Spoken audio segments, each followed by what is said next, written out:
Hey, pussy, are you still there? I actually admire that you can actually be this fake. And like when the TV comes on, how you can just change. You're the scum of the earth. You don't doubt me, I couldn't do it. The odds that I couldn't do it. Look at me now.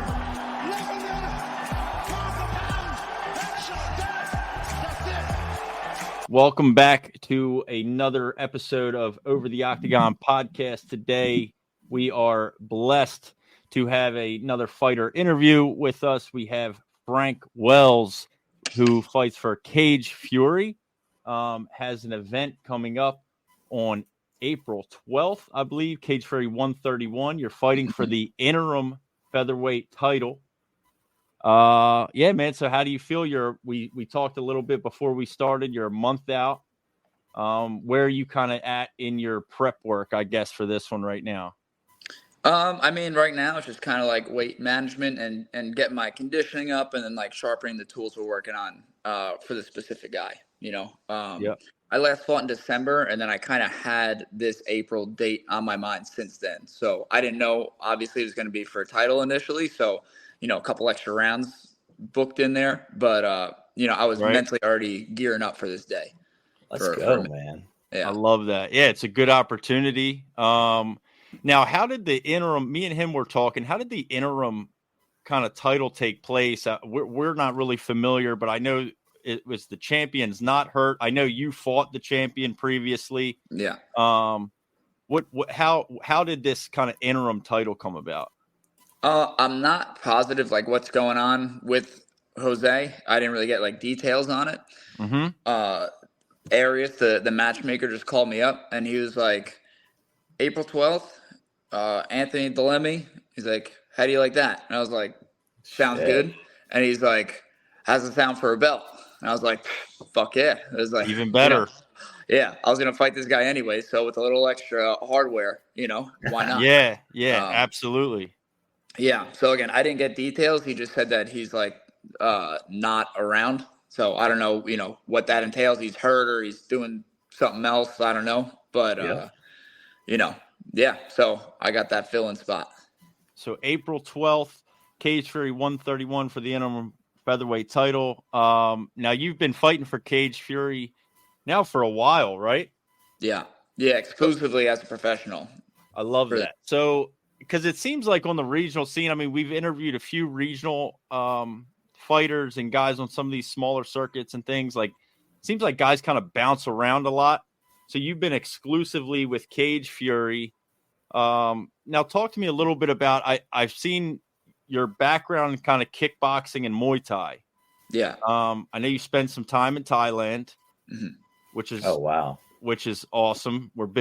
We love Muay Thai, first of all. Absolutely, man. Yeah. I like to hear it. Yeah. Muay Thai is so underappreciated in the United States. It's not even funny. Like, Yeah. It's one of the most exciting combat sports there is. So walk me through kind of your journey, how you got to MMA. I mean, for people that don't know, you know, how did you end up, you know, at this point in your career? So I started off in MMA when I was like, I think I had my first fight right before I turned 19. So I'm 29 now. So it was a little while ago. I was kind of just bouncing around. I was at like a wrestling club, at like a Krav Maga gym, and I had like just started. I was doing jiu-jitsu for like 6 weeks when I had my first fight. I was just like young, and it was like, I just want to fight. Going crazy, you know? Right. So I had a couple fights, and then I found the Muay Thai gym that I'm at now in like April of 2014, and pretty much have been with them since. I had an MMA fight with them. I won. A couple months later, I had a Muay Thai fight or kickboxing fight, and I won by first round knockout. And it was like getting just an injection of just endorphins and like whatever. Yeah. So that became like the majority of my fights over the next like 4 or 5 years. So I kind of backed off MMA. My first 4 fights were MMA, and then I had another 3 MMA fights over the course of like 4 years or something like that, and a ton of Muay Thai fights. I ended up having 26 fights in Muay Thai in the States. I did a tournament in Europe. I fought in Thailand a little bit, so like I bounced around. And I was training at Nick Catone's gym as well and teaching there in Jersey, and I was constantly sparring all of Mark Henry's like really good guys. So I was sparring Marlon Moraes and Edson and Paul Felder and Zabit and Eddie Alvarez and like all these like monsters and doing pretty well striking, but it was MMA sparring. So like they were kind of, the striking rounds were like touch and go. And then if they like almost didn't even really grapple because I wasn't training it that much at the time. Then I was exclusively doing Muay Thai then. I came in one day for sparring, and none of those big name guys were there. And I ended up getting rounds in with a couple guys that were like 4-0, 5-0, 7-1 on the regional scene, and just tooled them up striking wise. And I was like, oh yeah, if I do MMA, I'm not going to jump into like the top 5 in the world right away. Like, so it's not like I suck. It's just I've only been going against the top of the top of the top. Yes. So it's like, all right. So I finished the year out doing Muay Thai in like 2019. I had my last Muay Thai fight, and then started gearing up towards MMA. And then my pro debut got canceled when the COVID shut the whole country down. It canceled like 9 days before. Is when they were like, we're shutting down the bars and the restaurants and the gyms and all that stuff. So then obviously CFC had to cancel. And then I pretty much just been MMA since then. I pretty much had that same matchup just in October instead of March, and then been rolling with them since. We're witnessing the comeback right here then, man. It's pretty fresh. Yeah. It's MMA. Yeah. Yeah. So it's I've been training exclusively MMA for like this end of the summer will be like 5 years. Awesome. And I see your shirt, and I did some research on you. You trained with Renzo Granci, the camp? Yeah. So I've been there since like right before that fight, actually. Really? Right before that fight in 2020. I started going there again for like a month or two here and there, and then COVID shut everything down. Then I was going there a little bit more post-COVID, and then I just made the jump full-time. My wife was girlfriend at the time was working there, and she kind of like convinced me to go there a little bit more, and the quality was really good, obviously. So, I've been mostly there since. That's awesome, man. That's a huge name, Yeah. That's awesome. We were looking up some of your stats too, man, that you fought Anderson Silva. Is that what I'm seeing? that is like if you ever watch the fights in CFFC, John Morgan makes sure to make a point of that, like every time on the walkout. Really? Yeah, I was like 1-3 as an amateur or something at the time, and I had been with the Muay Thai gym that I'm at now for like 7-8 months at the time, and my coach called me. He's like, "I got a fight for you." I was like, "All right." He's like, Anderson Silva. I was like, okay. So yeah, I remember that. That was on New Year's Eve. Was when they hold on got a their call for that. Hold on. Time out. Just to be clear, is this like there's another Anderson Silva with the same name? Yeah, it was Anderson Silva from Hoboken. Not yeah. So I remember some of my family that like awesome. wasn't really involved in MMA, but they like cared about me. So they were like Googling Anderson Silva, and they're like, fuck. Like, don't do it. You might be in trouble, but I was like, it's not that guy. Frank, I don't think we should take this fight, dude. I don't know if we're ready for this. 1-3 is an Emmy, right to the greatest. And you won. Like, won. That if you're a better man than me, because that would be in every bio that I have on every social media. Same. Yeah. Beat Anderson Silva. Fucking Google it. Tell me I'm lying. Google you know how I'm not here for an argument. You know how numbers get retired in sports? I feel like names should as well. It's like, man, you can't call yourself Anderson Silva in an MMA match. Yeah, I don't care. I don't care what that dude's mama named him. He's got to fucking change it. You know what I mean? Or just not be a fighter. Or you just can't be a fighter. Yeah, do something else. Yeah, and that was like 2014 too. So that was Anderson was still like the guy. Yeah, the man. So all right, man. So we got a little history of your fight experience. We know you're about to fight for this interim belt, Cage Fury. 131. Talk to me a little bit about life outside of fighting, right? So I understand. I think you just had a baby recently, right? I did. So her first birthday is actually on the day of the fight. No way, Yeah. dude. So I already got the picture set up in my head afterwards. But so she's about a year, and then we have another one coming in June. So congratulations. Thanks, man. Yeah, wife's been hustling, but we were like, let's just get this out of the way, you know? Yeah. So that's been busy. That's been a lot on the plate, but it's been pretty good overall. What is that like? I mean, I feel like so much, fans of fighting and MMA fans, we focus so much on the actual fighting, and then you hear little tidbits about, people's lives outside of that, right? And I mean, this is a full-time thing for you, right? Like you have another job, I'm assuming, or something you do to make money outside of fighting. But then you train fighting, pretty full time, I'd imagine. Mm-hmm. Now you have a kid, also a wife, another kid on the way. Like, the grind. How do you? Yeah, I mean, what a absolute full plate. What do you think like the key for you is to kind of manage all that stuff? Just kind of like accepting that it's going to be chaos.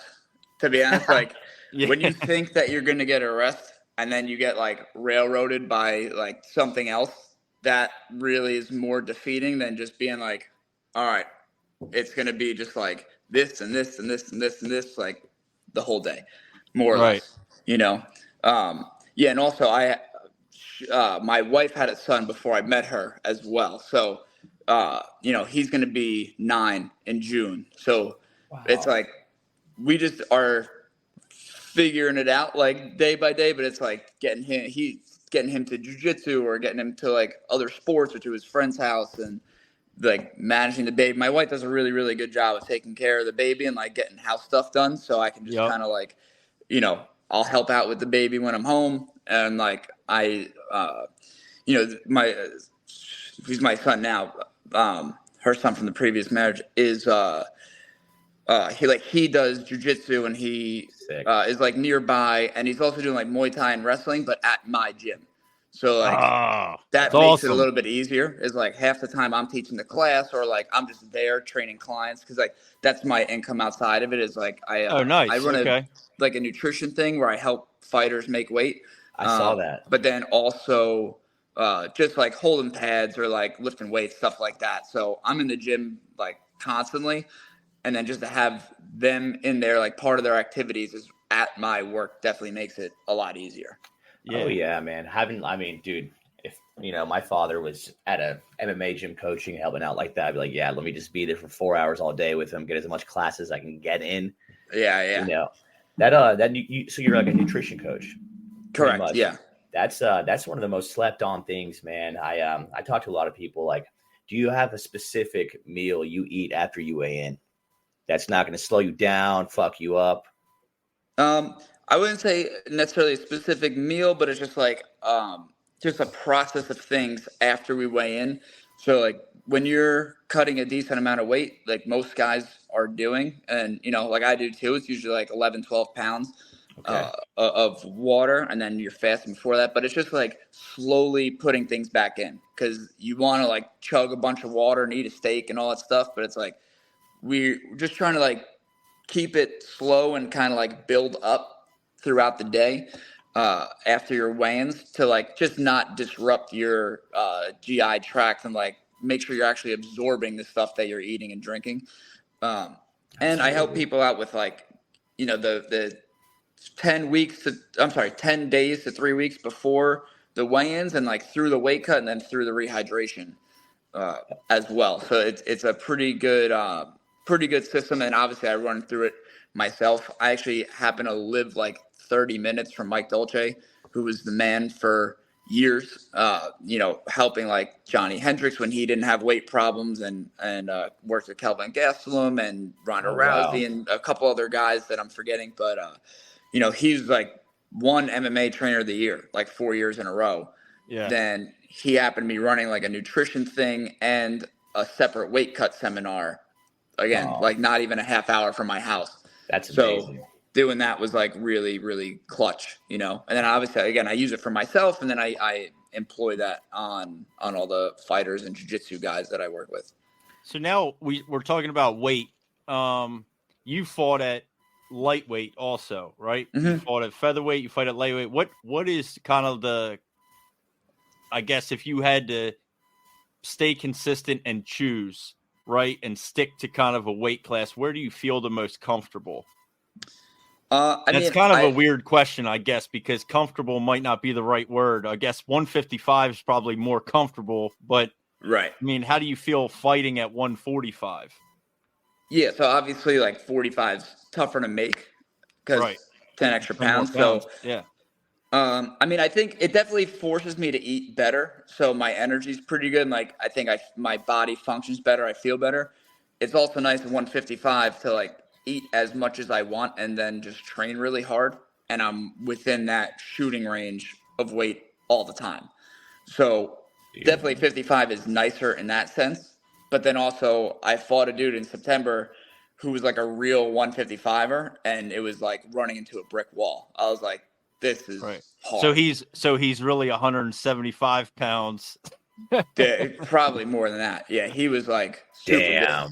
Good, So how do you guys do weigh-ins at Cage Fury? What's your weigh-in I guess day look like? Is it day before, day of? What's that process look like? Yeah, so all the professional fights are going to be day before. Yep. Then I think just based on the fight time and the venue, the actual weigh-in time varies. So like there's times I've weighed in at 1 p.m., there's times I've weighed in at 5 p.m. I'm assuming that's just based on like either the commission schedule or like the venue's availability to hold the weigh-ins. I'm not exactly sure what dictates that, but it's always the day before. Right. Okay. And you have, a decent amount, enough time, 24 hours or so, to kind of get yourself rehydrated. Yeah. And ready to go before your fight on. Well, you guys fight on Friday nights. Yeah. Well, for this one, yeah. So we're gonna be. CFFC's on Fight Pass, so I know they're not allowed to run shows the same time as UFC. Obviously, yeah. So like they just kind of work around their schedule with that. So yeah, it's gonna be weigh-ins on Thursday. Again, we get the itinerary like the week of, so I'm not sure what time. But then, usually it's like at the latest, it's like 4 o'clock, 5 o'clock for the weigh-ins. No later than that, and then the fights never start until like 7. Right. So we have a pretty adequate amount of time, and then fighting for the belt is going to be towards the back end of the card. So I mean, realistically, I'll probably have closer to like 30 hours at the minimum. And then usually for 145, I'll get back in the cage somewhere between like 159 and 162. Okay. Is like the kind of sweet spot. So you're not too much of a weight bully, I guess. Not like some of these guys cutting to 140. Like I always, every time we talk about this, I always like have that image of McGregor back in the day weighing in at 145, looking like a fucking zombie, completely sucked dry, and then like putting on 30 pounds, it seemed like overnight. Yeah. Well, they had that last when Volkan Topuria just fought in California. They have you weighing the next day, and they were both like 166, 167. Yep. That's like, I came in once at 165 the next day, and I did not feel great. Like, even though it's an extra 3 pounds, I just felt like sluggish. Like, just felt like just kind of stuck in the floor a little bit, So I don't think it's great to always like. I'm sure they feel great, and they probably do that frequently, so that's what's good for them. But for me personally, it's like that's a little much. Yeah. I spend the last like 2 or 3 weeks before the fight in like that 159, 162 range weight wise. So I think my body's just used to moving around at that weight, and that feels good. Oh yeah. Not a drastic cut, right? No. Yeah, we had a good friend of the show. He's been on with us now 3 times. Fights up in Massachusetts. He was on the Ultimate Fighter. His name's Joe Giannetti. He fought at lightweight, prefers to fight at lightweight, but has fought at welterweight in the regional scene. And his last fight, he won the lightweight title for the regional promotion in Massachusetts at lightweight. and basically said kind of similar to what you did, right? Like when you fight at lightweight, like it's just a lot easier, you're so much closer to that weight. He said the same thing, like kind of just work out really hard. And then day before, whatever, he had like 2 pounds to cut. He hopped in the sauna and got it done. It's a lot less stressful than cutting down to 155 for him or for you, 145. Yeah. And that's like, because you said with like weight bully before, it's like I'm kind of in that in between range where it's like I'm pretty big for 45, but well, you're also small. You're also what, 6 feet tall, 5'11", something like that. Like 5'10", 5'11", yeah. Oh, that's tall for it. That's good. Like I don't look fantastic on the scale at 45 ever. It's like definitely pretty drained out, but it's very doable. And then, but again, like going against a guy that was a true 55er was like, man, this is hard to move this guy around. Right. Like it didn't seem like it was that hard for him to move me around. And it's not like he was an elite skilled guy. That's kind of why I was willing to take the fight. I was like, I'll give up the size because I think there's a skill disparity. Mm-hmm. But even then was like, again, I wanted to grapple with him a bit more, and I just couldn't move the dude. And I was like, all right. Was that the fight where you won by leg kicks? Yeah. No way. Yeah. So I said I wanted to wrestle that guy a bit more. And he just came out whipping head kicks right away. I was like, all right, that's a little like concerning to be shooting towards that. And then I went to put him up against the cage and he turned me and I had to put like my whole soul into like turning him. And then he just turned me right back. And I was like, oh, shit, man. I was like, this is tough, And that's gotta be a little defeating in the moment, right? Like, fuck. All right. Yeah. I remember literally being against the cage. I was like, this is going to be a fucking long day. I was like, we're going to have to figure something else out. And then, I started throwing leg kicks and I could see pretty clearly that he had terrible reactions to him. So like, we're just going to keep hammering this until he does something about it. And then he didn't. So I was like, cool. No way. That's like one of my favorite things to see too in any MMA fight. Somebody just get brutalized with leg kicks. We just saw it last in night. Kudalama. And we like just that bubbling on his leg. And then was it last week? Oliveira, who ended up getting the knockout with a fucking flying knee, but he really got the knockout with a flying knee because he beat up Sopaj, I think the guy's name was. He was making a UFC debut.